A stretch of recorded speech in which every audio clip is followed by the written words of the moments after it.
जिस दिन से भारत में शिक्षा का व्यापारीकरण हुआ है उस दिन से सब कुछ है, लेकिन शिक्षा ही नहीं है। जिस दिन से शिक्षा का व्यापारीकरण हुआ उस दिन से भारत से शिक्षा चली गई, ज्ञान चला गया।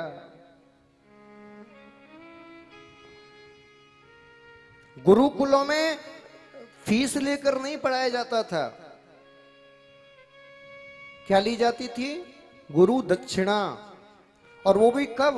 जब जब शिष्य की पूरी विद्या पूरी हो जाए, पढ़ाई पूरी हो जाए, उसके बाद गुरु दक्षिणा दी जाती थी। और वो भी जरूरी नहीं है कि धनी देना है, तुम्हारी जो श्रद्धा हो वो दे जाओ।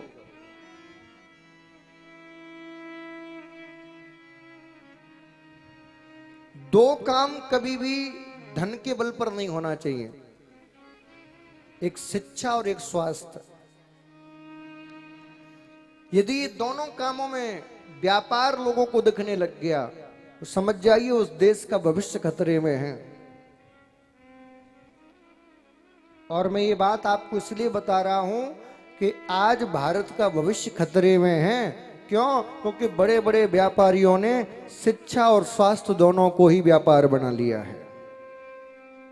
दोनों को व्यापार बना लिया। आज शिक्षा के नाम पर जितना लूटपाट हो रही है, जितना स्वास्थ्य के नाम पर लूटपाट हो रही है, कोई व्यक्ति इतना लूटपाट नहीं कर रहा। आप देख लीजिए हॉस्पिटलों में जाके क्या हो रहा है।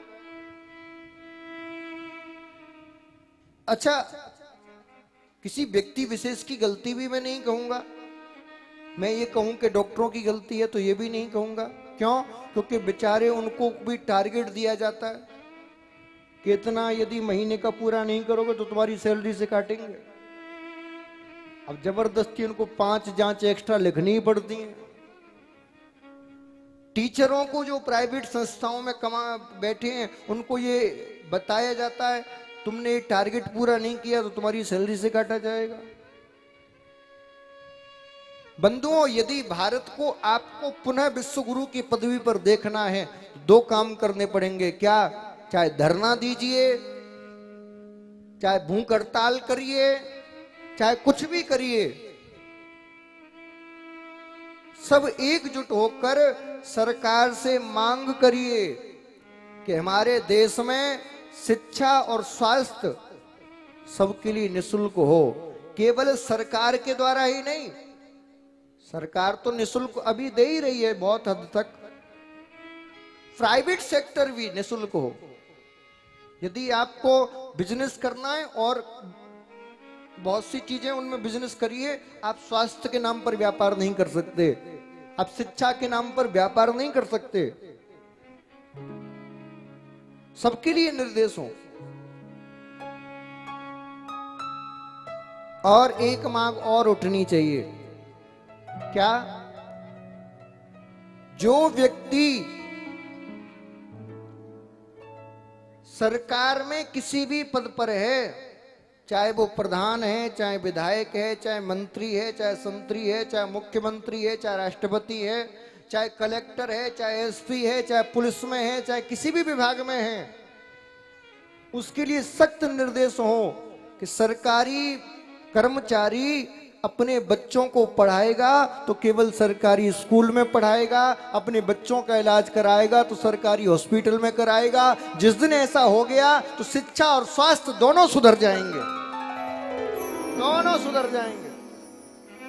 अब मंत्री जी तो महाराज जा रहे हैं दिल्ली इलाज कराने अपने बेटे का, और मंत्री जी की प्रजा करा रही है सरकारी में, तो कैसे काम चले? फिर तो हो गया राम नाम सत्य।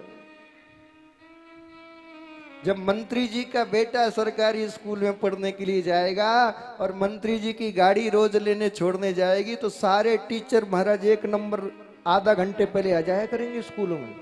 मंत्री जी का बेटा है, पढ़ाई में गड़बड़ की तो शिकायत हो जाएगी, नौकरी गई। कलेक्टर का बेटा पढ़ने आएगा तो महाराज कलेक्टर साहब 4 चक्कर वैसे स्कूल के लगा जाएंगे। और ऐसा यदि हो गया तो भारत फिर से स्वस्थ हो जाएगा, समृद्ध हो जाएगा, ज्ञानी हो जाएगा, शिक्षा का चारों तरफ विकास हो जाएगा, कोई भारत में शिक्षित नहीं रहेगा। इन कथाओं का मकसद केवल कहानियां सुनाना नहीं है, इन कथाओं का मकसद है देश में क्रांति पैदा करना, विकास पैदा करना, आपकी सोई हुई सोच को, सोई हुई जिज्ञा को पुनः जीवित करना और फिर से भारत को एक समृद्ध राष्ट्र की ओर लेके जाना। यही इन कथाओं का उद्देश्य है, केवल कहानियां सुनाना नहीं है।